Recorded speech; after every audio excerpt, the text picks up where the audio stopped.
Hello, VC. Plastic Eric here. Plastic Sound Cole here for a rainy day edition of Collection Connection, the game that's just an excuse to talk about music. It's a game I play with my brother Bryce over on Good Show Ponsonby. I do a record on Monday. He finds a connection to that record in his collection and does a video on that. Then I find a connection to that and get one of my albums in my collection, so on and so forth. We've done about 300 of these things. And you guys get to guess what the connection is. And the last person to get the correct answer was Murdock over at Murdock's Music Minute. He was able to correctly identify that Martin Stevenson and the Dainties and Steve Harley and Cockney Rebel both started off as either just Cockney Rebel or just the Dainties, and then the principal musician in the band, it was his name and then the name of the band. So good job there, Murdoch. You got it once again. And I just want to address one other thing. I'm sure you guys noticed that something is a little bit different in today's show, and you would be correct.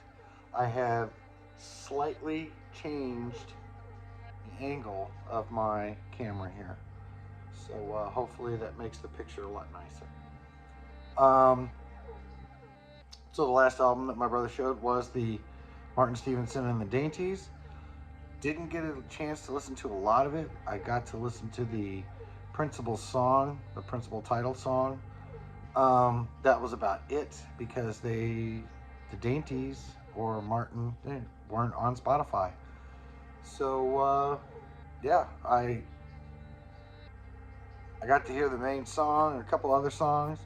I used to go through stuff on YouTube, but that gets to be too long after a while. So, or you kind of gotta find the next video or do it in the right order, because a lot of times they do those playlists and they're in the wrong order. But needless to say, I did listen to a little bit of his music. I think most of it was more of his solo stuff.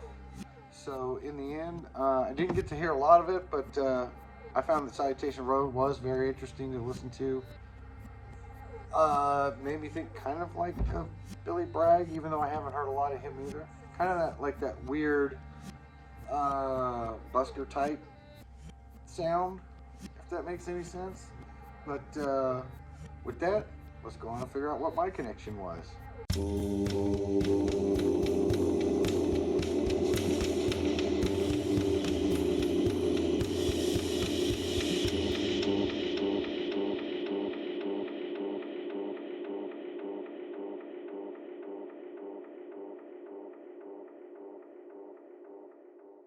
So the album that I ended up connecting this to was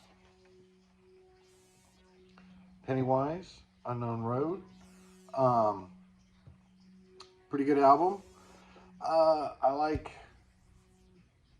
About Time a little bit better. Killing Time. This one's pretty good. I just went with this one because it helped with the connection a little bit easier. But even though I like their sound, they're one of those bands where all of their songs kind of blend together a little bit.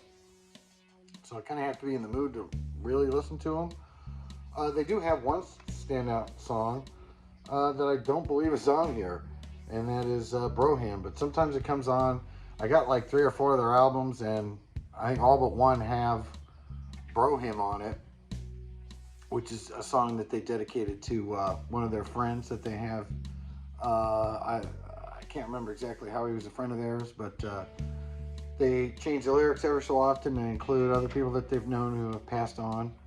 And so, yeah, the album that I connected to, I had to re-familiarize myself with this one because, yeah, it's hard to, we talked earlier in a couple episodes where it's hard to figure out what, if something is memorable or not.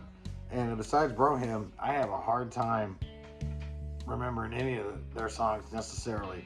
Like, I'll hear it, but I won't know the name of the song. But overall, a good sound. It's especially if you're like me and you don't pay attention to lyrics too much.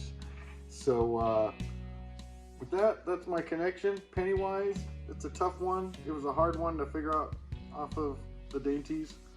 But this album here, if you get it, it's pretty good. Killing Time, and what's the other one that they have? Oh, About Time About Time and the first Pennywise album are the ones that I like the best. I think the stuff that I remember is off of the first album the most.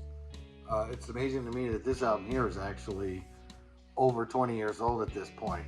I think they'd still work out today. I don't know, now that there's so many versions of punk and metal punk blends, that I don't know if they necessarily stand out anymore. I don't know how many albums they've done after this. I kind of jumped off after Full Circle. So, yeah, Pennywise. I think they are named after the clown. So if you get a chance, check this one out, or any one of their first 4 albums are pretty good. So with that, I just have to leave you with figuring out.